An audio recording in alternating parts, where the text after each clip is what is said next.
All right, y'all, real weird story. So a few weeks ago, I got my transmission fluid flushed out or whatever. And then this past week, I got my car fixed. And the place where I recently got my car fixed, I don't even know, there was like a problem with the air sensor and something else. I'm not mechanically minded. But they said, oh, your transmission fluid's dirty. Well, so I went back to the place where I had my transmission fluid flushed or whatever. I don't even know. I have a CVT transmission, and if you're mechanically minded, blessings to you. I respect you all. Anyway, so I just got out of the place that changed my transmission fluid, and they showed me all the evidence.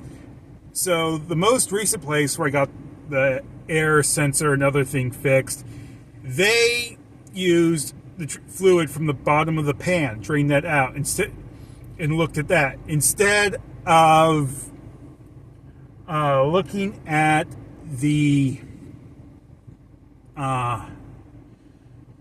pulling out like the little dipstick to check the transmission fluid.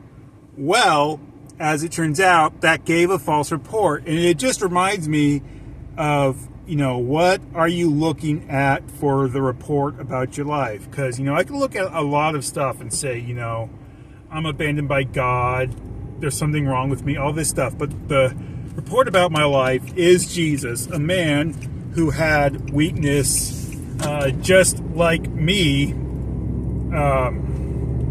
All the weakness of my flesh. It's like the oil from the bottom of the pan. It's going to give a false report.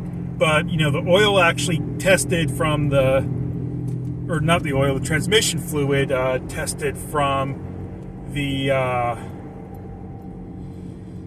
dipstick. That is the correct report. That's like, the death and resurrection of Jesus. So, just a little weird story that will encourage you today to remember what is the report about your life.